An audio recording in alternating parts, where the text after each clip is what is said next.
Support for First Coast Connect is provided in part by Baptist Health and North Florida TPO. Good morning, I'm Ann Schindler, and this is First Coast Connect. Today, making sense of the political year ahead. We get a preview of what to watch for and watch out for in 2026. Later in the program, an 83-year-old Jacksonville jazz legend returns to his hometown unbelievably for his debut performance. We'll give you a conversation with him and a preview of his show. But first, from the ongoing affordability crisis to the future of redistricting, AI, legislative infighting, there are plenty of political pit stops and potholes on the road ahead. Here to help us navigate it all is Chris Hand, attorney, author, and local government expert. Good morning, Chris. Good morning, Ann. Great to see you as always. Happy holidays. Yeah, you as well. And it's great to see you as ever. When we were talking about this interview today, you said you prefer looking ahead. And we talked about, is it appropriate to do sort of a year in review? And you said you prefer looking through the windshield rather than looking back at the rearview mirror. So sticking with that metaphor, how hazardous are driving conditions these days? Well, that's a great question, Ann, and I think something that's on kind of people's minds in a variety of ways for so many different sort of factors. Obviously, in terms of kind of construction that's going on here in Florida, we experienced this with the continued growth of the state. Every morning, once a month when I come to WJCT, I cross my fingers and hope, please don't have the day be the day that I don't make it on time because of the construction. Because of the construction and all that. And our parking lot is a big part of that too. So speaking of hazards, I mean, there was a very, widely read and much discussed article that appeared in Vanity Fair this week. A series of interviews that were done with Susie Wiles, Donald Trump's chief of staff, and former chief of staff here in Jacksonville for a couple of mayors.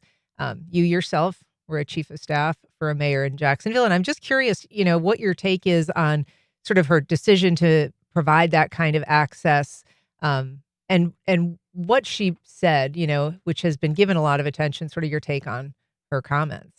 It's interesting, and I think there was a lot of surprise nationally about the sort of candor of the comments that Susie, made to the Vanity Fair reporter, which ended up in that piece.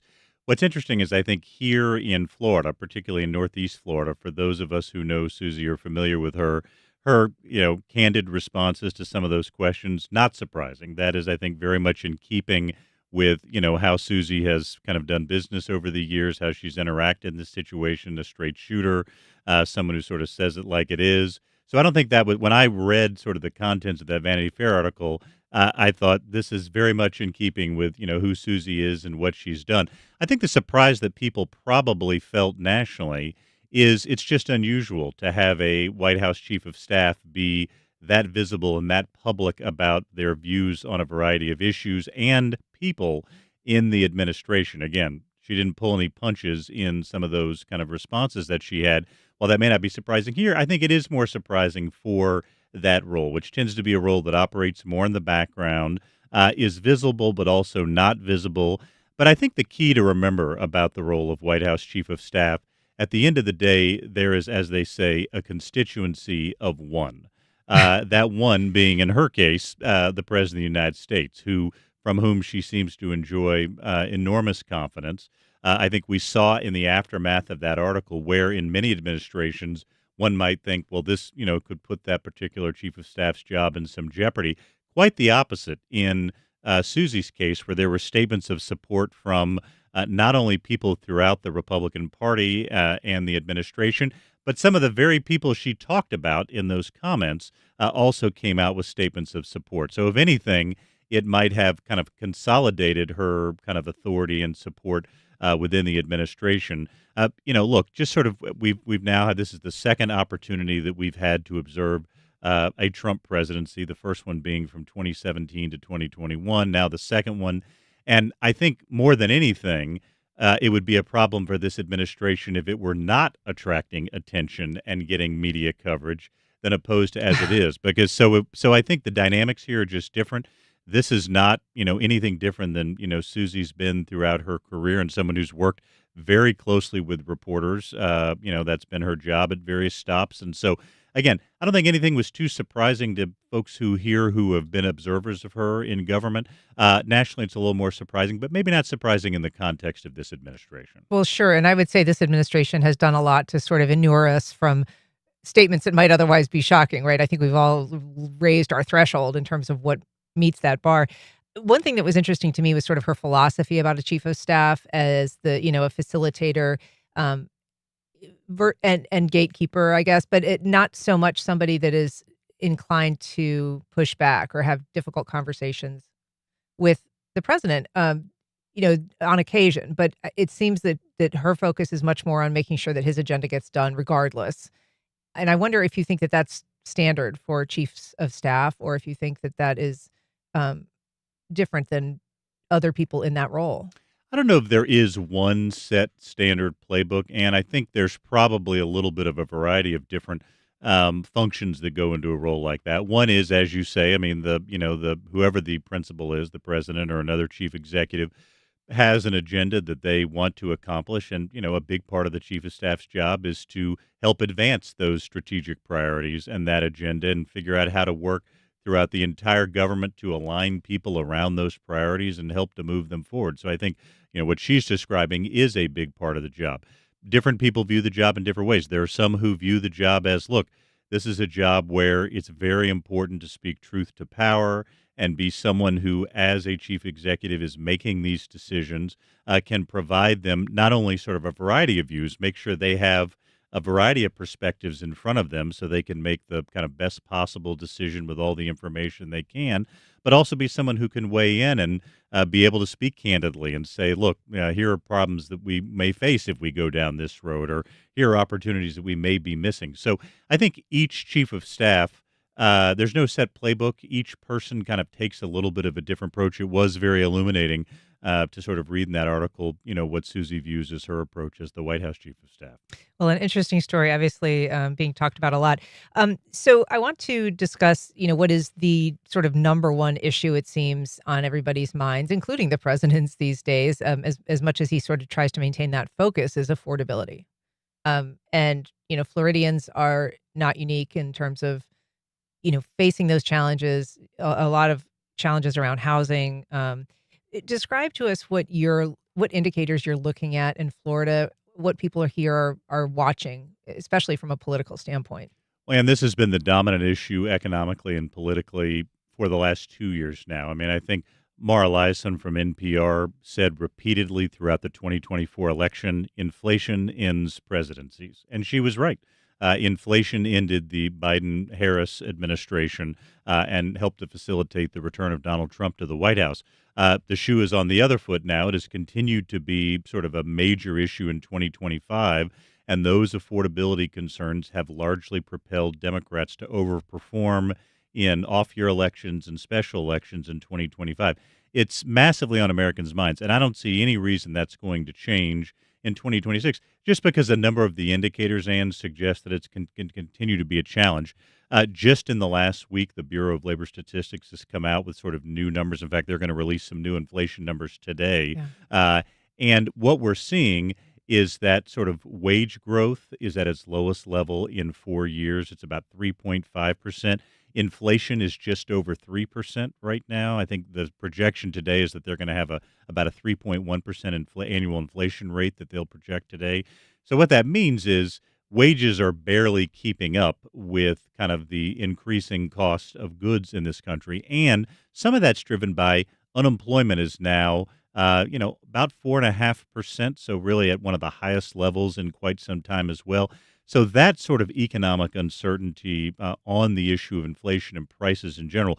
Of course, part of this, and we'll probably get more information on this in the next several months, is kind of tariffs and what impact tariffs are having on inflation. Right now, some studies suggest that companies have been eating about 80% of the tariffs that are out there, but that's not sustainable. They can't do that forever. I mean, if tariffs continue in some form or fashion, and there's a case before the U.S. Supreme Court right now, which is going to decide whether the tariffs that were issued were legal or not, and whether the president might have other ways to do that. Or whether he might have to return some of the money he's collected. Issue sort of tariff refunds, exactly. But again, Even if that decision goes in the direction of where some people think it might, and the Supreme Court strikes down the tariffs, there's still uncertainty about will the Trump administration look for other ways to impose those tariffs. That all creates uncertainty in the economic market. It's difficult for businesses to plan, sort of not knowing kind of what the cost dynamics are going to be in this country. So as a result, what you have is sort of a slowdown on hiring. Part of the reason I think you've seen the Federal Reserve cut rates at its last three meetings is to try and kind of encourage kind of business borrowing, largely for the purpose of hiring. But with all the uncertainty out there, I think that makes it difficult for that to happen. So I think you are likely to see over the course of the next year continued concerns about affordability because, again, this is rarely something that turns on a dime overnight. If we hadn't seen significant inflation in this country for almost 40 years when it struck kind of during the pandemic. Having a reversal of fortune in that regard takes a lot of time and effort as well. So that's going to continue to be the dominant issue. And we're going to see it in a variety of ways, like you referred to. Probably the most immediate is going to be on the subject of health care. As you know, it looks very unlikely that Congress is going to pass an extension of the pandemic era enhanced subsidies for the Affordable Care Act or Obamacare, as some call it. So that means, people are going to see, very significant price increases in their health insurance starting in 2026. Here in Florida, Florida is the state that has the biggest population of people who get health insurance through the Affordable Care Act. It's about 4.7 million. The projections are right now from some studies that have been done that a third of those people, 1.5 million, may lose health insurance altogether as a result of these kind of changes in the subsidy structure.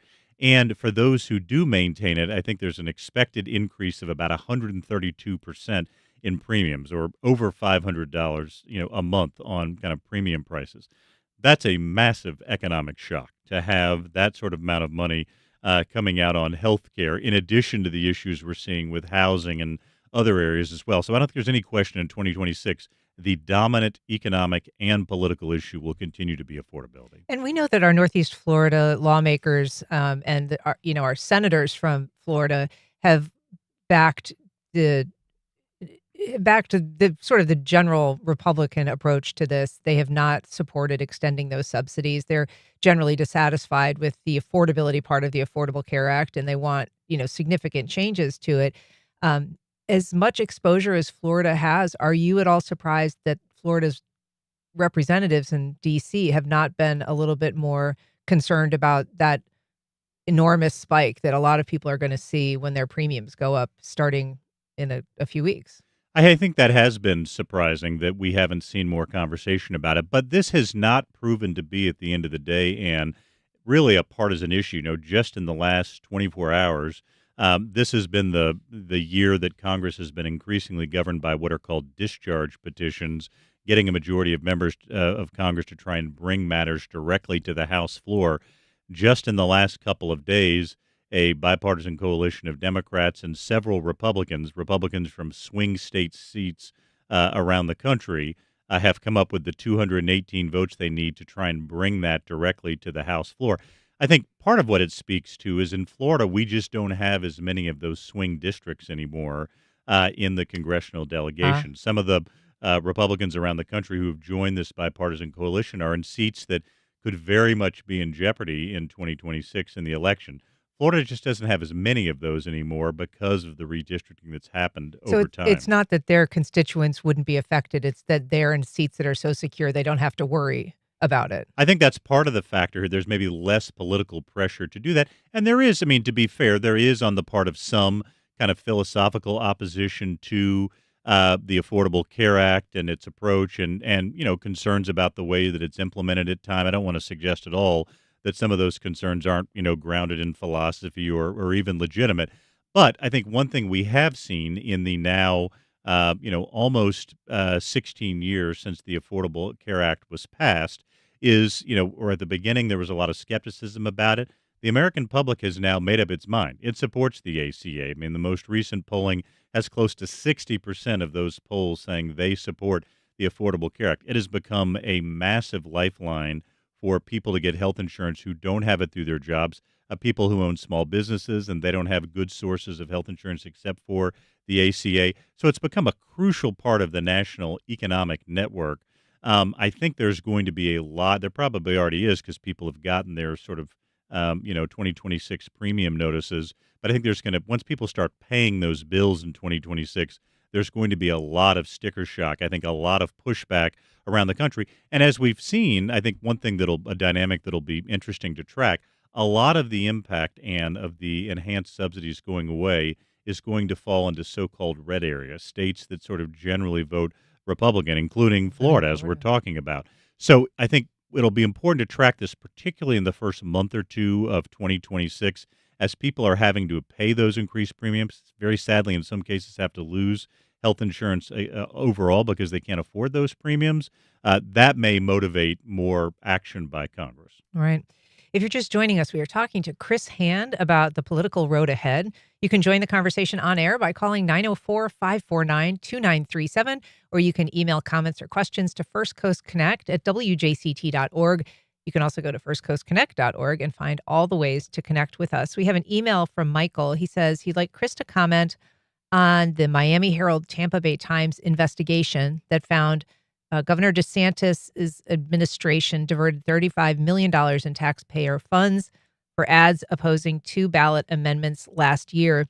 So this is the money that resulted from a settlement the state did, and money that kind of ended up in the Hope Foundation charity and then ended up in some ads.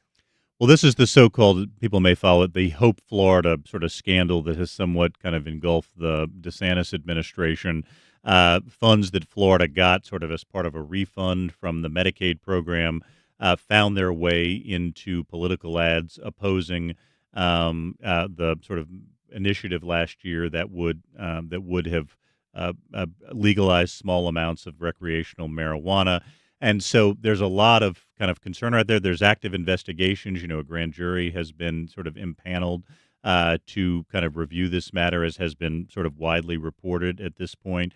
And, there are a variety of figures in state government. And again, not something that has cut just purely on partisan lines. There are Republican members, particularly in the state house, who have been very focused on this scandal. Alex Andrade, who's a member of the state house from the Pensacola area, has been particularly dialed in on this. And I think the question has really surrounded the propriety of taking funds the state got through a healthcare program and utilizing them for political purposes. I think at the underlying this entire scandal has been sort of the shifting of what has been a longstanding norm in state government. The taxpayer dollars should not be used for political purposes in any kind. And that has been a sort of an idea that has sort of united both the parties for many years. I think part of what's a shock about this scandal is the fact that such a large amount of money seems to have been diverted for those purposes.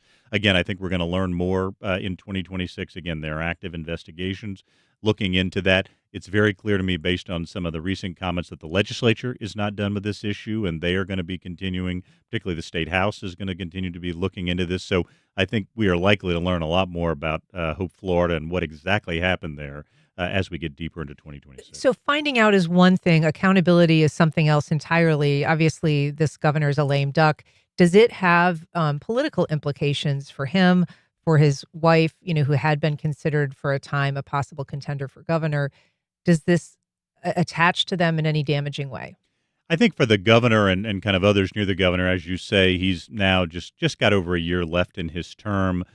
Barring his deciding to kind of run for another political office at some point, it's not clear what impact that would have.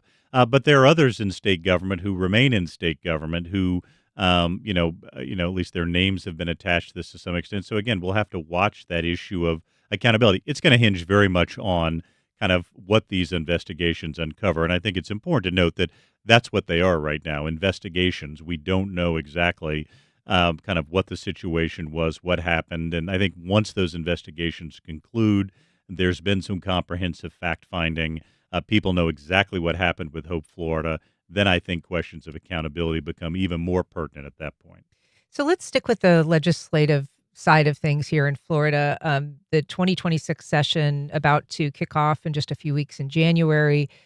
The governor has presented his budget. $117 billion budget. It's his eighth and final budget to present to the legislature. So having seen that, what are your big takeaways? It's going to be a very interesting budget year. As you know, in past years, the governor's budget got through the legislature, not completely unscathed, but sort of largely intact. For a In the while, it was basically, almost rubber stamped. Right. I mean, there was very little sort of pushback to that. Things have changed, as we now know, in the last couple of years, as they always do, with a kind of governor who's reaching the end of his or her term in office, and the legislature, particularly the state house, has sort of reawakened to the idea that they are a co-equal branch of government, and they're sort of pushing back What a against. discovery. Yeah, especially Speaker Daniel Perez, who he and the governor are not exactly best friends, and so there's been a lot of kind of crosstalk back and forth.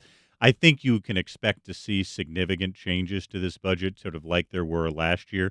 As you say, it is a significant budget, $117 billion, actually $3 billion more than the current budget, which is about $114 billion. The governor's invested significant amounts of money in teacher pay, Everglades restoration, some other areas like that that are priorities for him. He's also set aside some money to potentially help defray the cost of lost property taxes, depending on where that issue goes, and put some more money into the state's rainy day fund. So I think it's a budget that's been presented, but there's high anticipation that, particularly on the House side, they are likely to make significant changes to that budget. One of the things you mentioned there, this 15% more money going directly to teachers than last year. He said that he's deliberately created it as a standalone budget item to give it some certainty that that money wouldn't be diverted for other educational purposes, that it really would end up for teachers in the classroom. Does that strike you as something that is fairly safe, I guess, from being picked apart by the legislature? It seems like that would be pretty popular. A lot of people focused on, trying to make lives for teachers a little bit easier. You would think that that would have support. In fact, in a lot of the sort of the property tax proposals that the legislature's kind of diving into as propositions they might put on the ballot, particularly on the House side, they've been very careful in a number of those proposals to only focus the property tax relief on that portion of property taxes that goes to local government, i.e. cities and counties, not to school districts around the state. So Yeah. there seems to be sort of a broad recognition that, schools need to be sort of held harmless in a variety of these processes, and the governor's budget proposal is very much in keeping with that. What the state legislature, particularly the state house, does with that is something very different. Once they sort of dive into it and get into the details, they may uncover aspects of that proposed spending they don't like, or they want to do that a different way. Look, and there are always surprises in the legislature. In the last couple of years, there was a big dispute over how the legislature was going to reimburse school districts and, by extension, schools for advanced placement scores or international baccalaureate scores. So Sure. there are always surprises in this process. So I'm always reluctant to say this will kind of go through smoothly without any questions. The minute you say that is when it starts to become complicated. On the face of it, this feels like something that both the governor and the legislature can find where they can find common ground.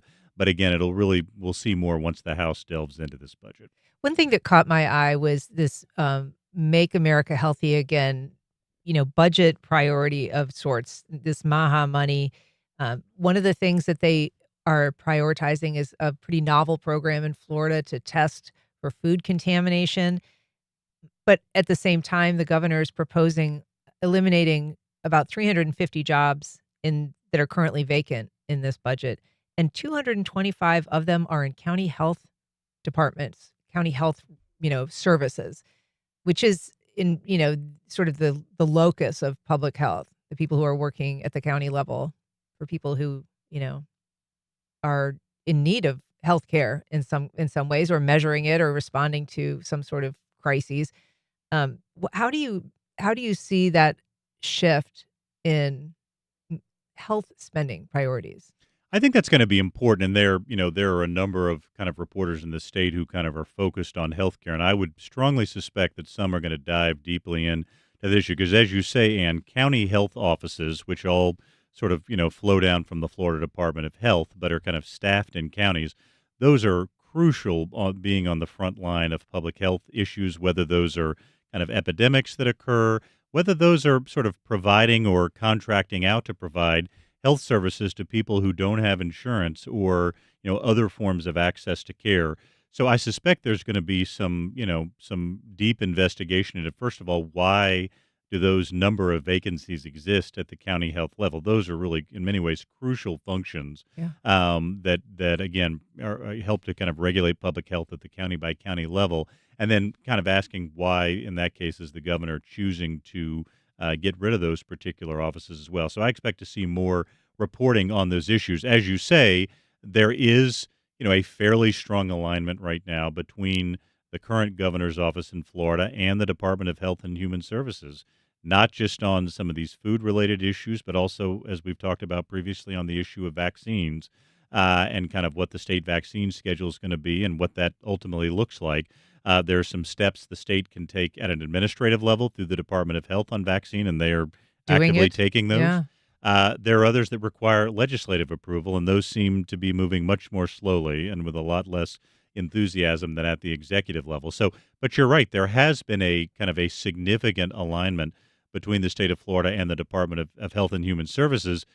As we've talked about before, though, there are plenty of issues where Florida and the federal government are not seeing eye to eye right now, whether that's on offshore oil drilling or AI regulation or a variety of areas. So, frankly, what might be surprising about those health issues is that it's an area where there's some alignment, because there's a bunch of issues where Florida and the federal government, might soon be at loggerheads. I want to talk more about both of those things, but we do have a question from a different Michael who emailed, what needs to happen in order to get the recreational marijuana and abortion initiatives back on the ballot next year? I think there are efforts underway to do just that, either in 2026 or probably more likely in some cases in 2028 during the presidential election year. And the process is just the same as when they got them on the ballot in the first place. You have to meet both the constitutional and the statutory requirements to have to gather the necessary number of kind of signatures to put it on the ballot. It then goes through a Supreme Court review process to determine whether it meets sort of the legal requirements of appearing on the ballot in terms of the ballot description. Is it a single subject, and a variety of other legal obligations? And then if you are able to sort of pass those tests, then it goes back on the ballot. So, I mean, my understanding is there are efforts underway on both of those fronts to put amendments back on the ballot at the earliest possible time. And you say at the earliest possible time, but does it behoove them, given the issues, to wait until the 2028 election, a presidential cycle? The general thinking has been that a presidential cycle tends to be better because of increased turnout, and those sorts of issues might help to kind of drive less frequent voters who may be more inclined to support some of these amendments to the polls. That theory obviously fell kind of just short in 2024. Both of these amendments received more than 50% of the vote. One received very close to the 60% standard required for constitutional amendments to pass, but neither of them got there. So traditionally, the thinking has been put them on a presidential year ballot because you're going to have the greatest turnout, particularly from low frequency voters who might support that. Again, we'll have to track that in 2026 to see what that strategy will become. So let's talk about the ways that this governor is not aligning with the Trump administration, and the AI reforms are a big part of that. The governor wants to create some regulations around data centers. He wants to make sure that parents have more access to AI chatbots. The Trump administration very much, bringing the hammer down on states that want to do anything on an individual basis that might create disruption in the industry. There have been plenty of issues where the governor, even where I suspect there's been some disagreement, has at least publicly aligned or at least not publicly disagreed with the White House. He is obviously very passionate on the issue of AI, has really in many ways sort of made this the top priority of his final year as governor, kind of his number one issue. Just in the last couple of weeks, he rolled out what he's calling the Citizens AI Bill of Rights, in which, what he wants the state to do is take action to enhance child safety. At the sort of announcement where he rolled out his AI, he was joined by the parents of a young person who very tragically kind of committed suicide because of kind of an interaction with AI. So I think child safety is sort of the number one kind of plank in the governor's Bill of Rights. As you say, also trying to make sure that data centers are, an increasing fact of life. They're showing up all over the country. They use an enormous amount of energy, obviously, to store the data and power They also and use water. water, right? I mean, even a kind of medium-sized data center uses about 110 million gallons of water a year. If you take a large data center, it might be close to 2 billion gallons of water a year and have huge impacts in communities as well. The governor's AI Bill of Rights are very focused on this as well. It's been interesting. There have been a lot of mandates the governor has put and the legislature have put on local governments. One thing that was interesting to me about the AI Bill of Rights is there was a plank in there that says we're going to protect local governments' rights to deny data centers coming into their community and also protect agricultural areas from having to host data centers as well. Specifically saying home rule would hold. Correct. That's right. So a bit of irony there, but it's been interesting. And again, an issue he's very clearly very convicted about. And AI is an increasing part of all of our lives. It's something that is omnipresent in business and commerce and in healthcare and a variety of other areas at this point. And there is a kind of passionate philosophical debate between those like the governor who feel like states should have the freedom and flexibility to design their own regulatory structures, and so that states can sort of be the laboratories for reform. I mean, that's kind of typically how it's worked, Ann, in our federal system. States kind of do the initial regulation and reform. The nation gathers data from those examples on what works and what doesn't, and then that may lead to a bit more of a national framework. That was frankly the model that led to the creation of the Affordable Care Act. I mean, Massachusetts had something very similar to that. Other states had efforts. They took those ideas and it became the ACA. So states being the laboratory of reform and being able to sort of be the best entities to regulate their particular needs is something the governor and other governors around the country have been passionate about. Well, at the state level, but again, those are rights that they've largely taken over at the local level. Correct. Right. So again, not that there's not some irony in this situation, but that perspective, kind of letting states take the lead on AI regulation, is very different from the perspective that the Trump administration has taken. And, for a couple of months, it was sort of a will they or won't they on the Trump administration issuing some sort of executive order on AI. Just in the last week, they have done that. The president signed an executive order to establish a single national framework on AI regulation. There's going to be a lot of controversy and litigation about this because, typically under the law, the only body that can what's called preempt regulation in an area is Congress. In other words, be able to preempt the states from regulating AI. What the Trump administration executive order has done has said that, if states are regulating in certain areas we don't approve, they've kind of made clear that this doesn't apply to child safety or data center infrastructure or some of those things. But if they're regulating AI in ways we don't approve, we're going to encourage the Justice Department to kind of go after them legally, sue them. We may look at their funding and try and take that away. So it's a pretty aggressive approach by the Trump administration to stop states from regulating AI, one that is with 100% certainty going to end up in court, given some of the constitutional and legal issues involved. And for that matter, the state of Florida might end up being one of the litigants in that dispute. Just about 15 seconds, I'm going to ask you a big question, redistricting. Will Florida do it? What's your expectation? My expectation is they don't know yet. There's a lot of debate between the governor and the Senate who think this should be done in a special session versus the House who think it should be done during a regular session. Until that schedule's worked out, I don't think anyone can count on Florida doing a mid-cycle redistricting. All right. Well, Chris Hand, it is great to talk to you as always. Thank you so much for being here. Have a great holiday. Same to you, Ann. See you in 2026. All right. Up next, legendary jazz trumpeter and Jacksonville native Charles Tolliver makes his Jacksonville debut after more than 60 years in the music business.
Welcome back. Well, after decades of performing all over the world, a Jacksonville native is returning to his roots for his first hometown performance.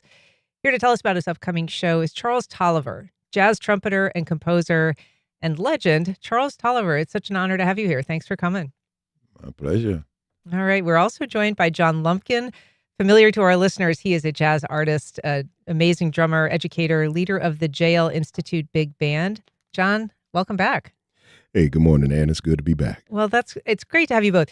Charles, I'm surprised that it's your first Jacksonville show. So you were born in Jacksonville. You didn't really live here all that long. You moved to New York when you were about 10, I guess. But tell us a little bit about what it means to sort of come back here and perform for the first time. Well, I think it's super. Didn't dream that I'd ever get back to Jacksonville to perform. As a matter of fact, those first 10 years has lasted me. I mean, my memory of Jacksonville is very keen right to this moment. It never left me. So the Jacksonville in me was always there, even though the family immigrated to New York. And I've come back a few times for memorials for family members who passed away, but only for a day to do that and go back. And so since I became a professional musician in my early 20s, just didn't work out that I got back here. Yeah. And you've performed with Herbie Hancock, Sonny Rollins, Max Roach, Art Blakey. So you have performed with greats. You have been, credited with some amazing innovations on the trumpet, and your style has been, recognized by, you've been Grammy nominated, Downbeat Magazine named you its, trumpeter of choice. So what has changed about your sound over the years? You've obviously been doing this for a long time. And what are your influences currently? Well, I'm a child of my grandmother, and of course my mother too. So when I was about 3 years old, that's about as far as you can go back. That's about as far. I would be put next to the Victrola, and my father, he was still in the war, World War II, but they had jazz at the Philharmonic, Norman Grantz's, and that was all I heard 24/7. And by the time I was 5 years old, I could scat all of those things that are on there. So all of our original progenitors, of course, Norman Grancy had them on these recordings. And so one day I said to Grandma, Leela, Grandma, I just saw in this pawn shop, which was the only pawn shop in Jacksonville, in the black area, around the corner from the Ritz Theater. Huh? I said, I see a little trumpet in there. I want that trumpet. So she saved her little pennies and she got that. Wow. She could play the C melody saxophone. Okay. And there was this church, which I'm sure has been knocked down, Holiness Church. And so she got this little trumpet for me, and I was off to the races. And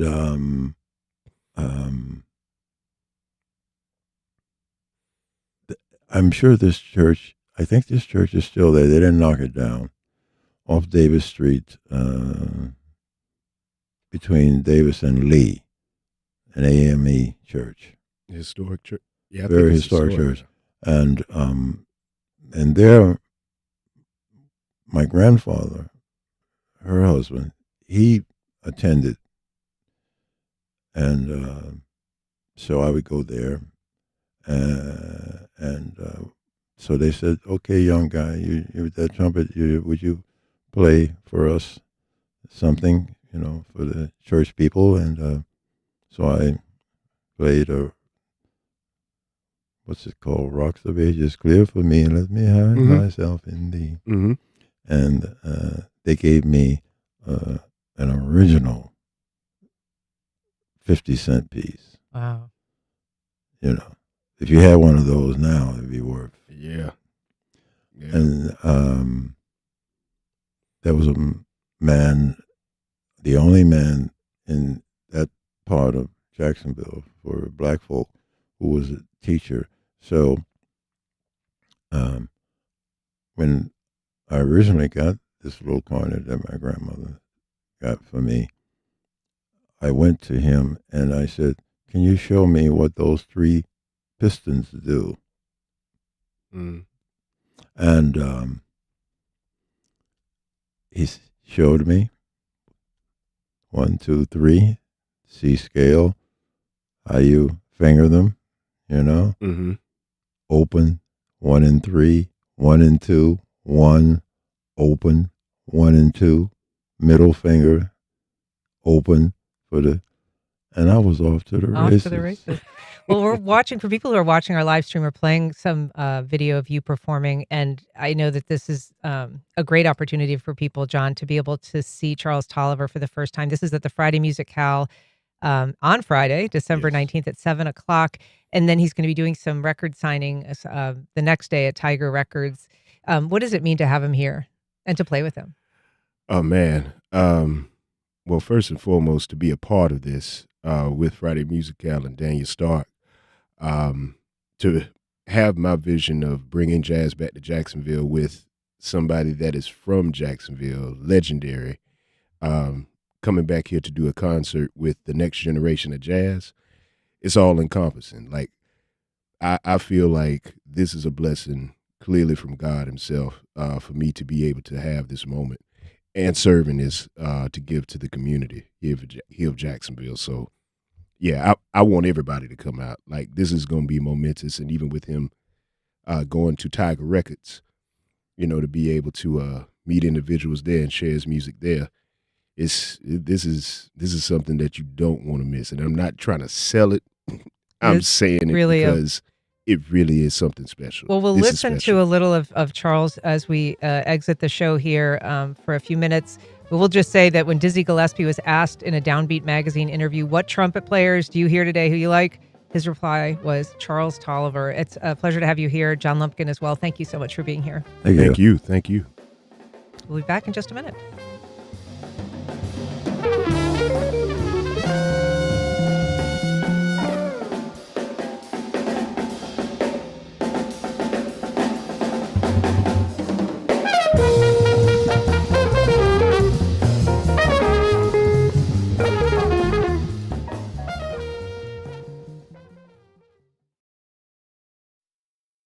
National Theater Live presents A Streetcar Named Desire.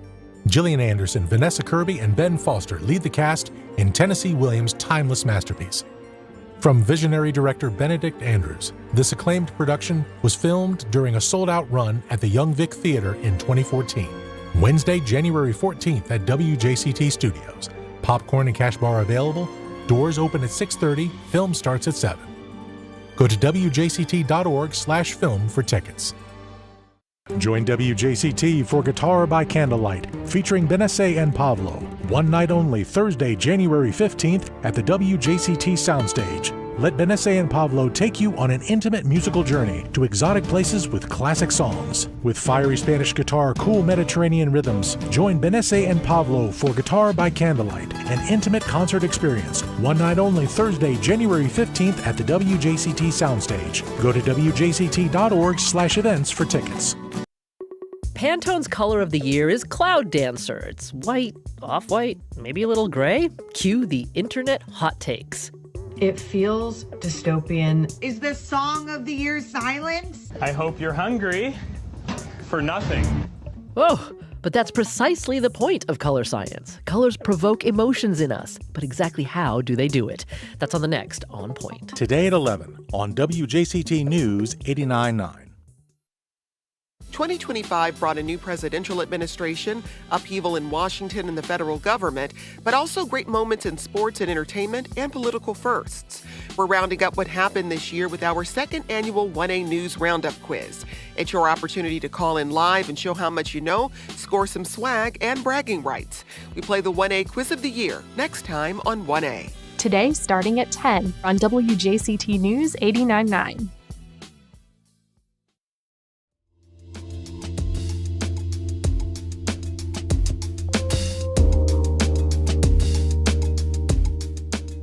Welcome back. Well, whether you've got some last minute shopping to do or you just want to cozy up with a Christmas movie, there is an event at the park in the historic LaVilla, the Lift Every Voice and Sing Park.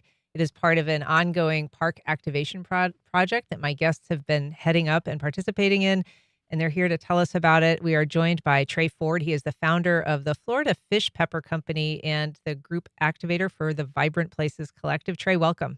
Thank you.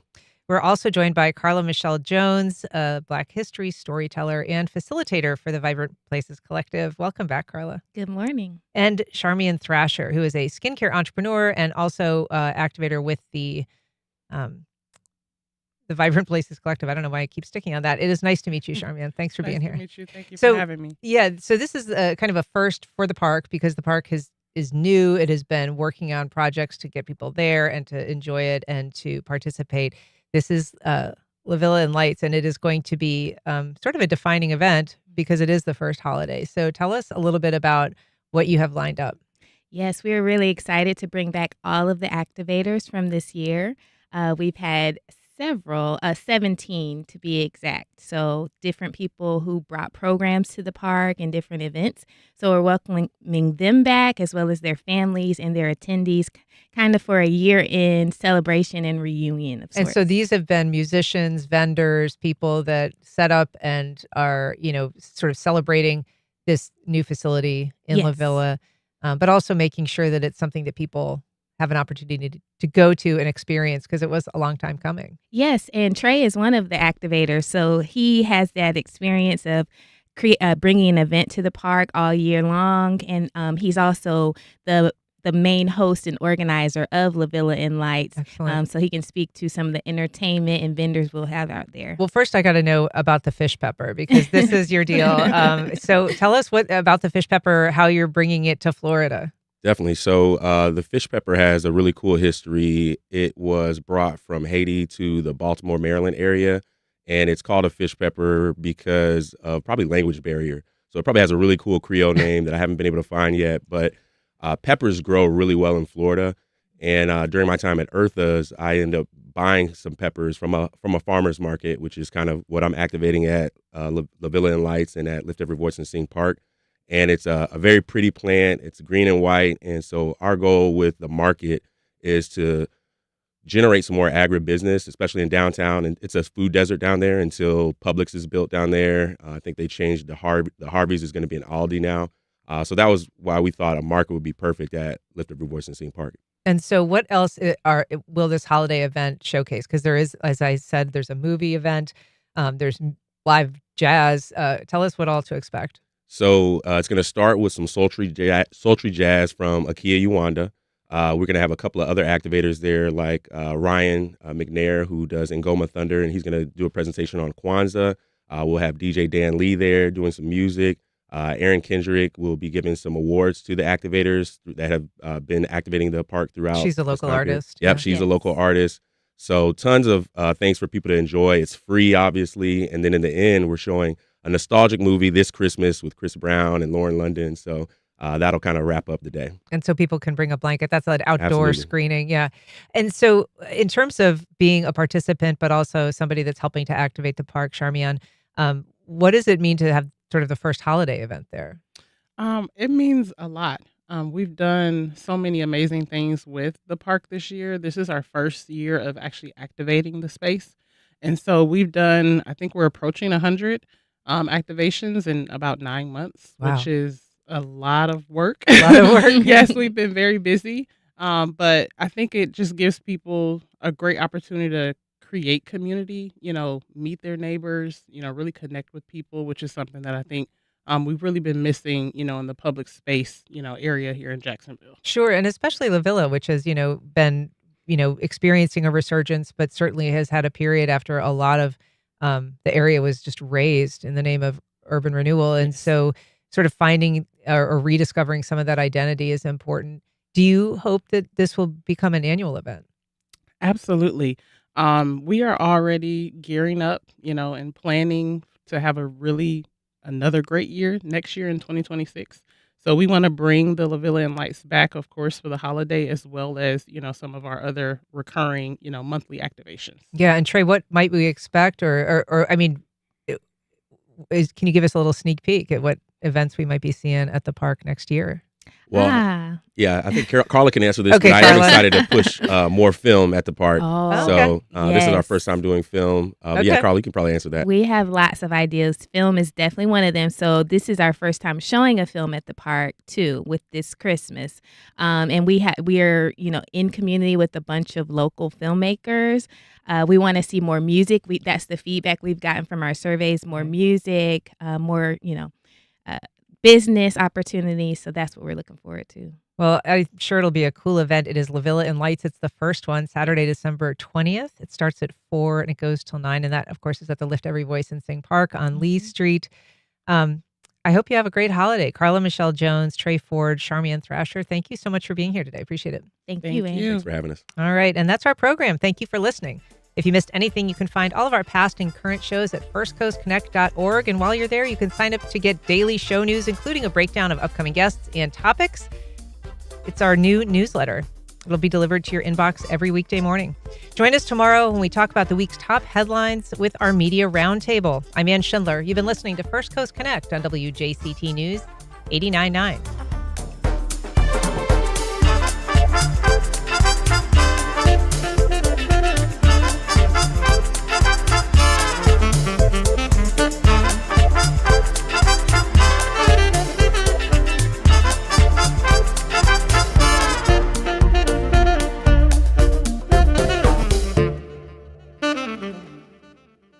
Support for First Coast Connect is provided by Baptist Health and the North Florida TPO. The North Florida TPO is committed to shaping our transportation future. We're focused on planning, funding, clean fuels, and new technologies for a vibrant, connected community. Learn more at northfloridatpo.com. Baptist Health is a proud supporter of First Coast Connect. Baptist Health, committed to building a healthier community for all of us. More info at 202-4YOU or baptistjacks.com. Terrell Hogan Law. I'm Wayne Hogan. When people are hurt through no fault of their own, finding the who, what, when, where, why, and how that led to the accident is critical to proving the truth. More at terrellhoganlaw.com. This is WJCT News 89.9 Jacksonville. Up next, national and local news from NPR and the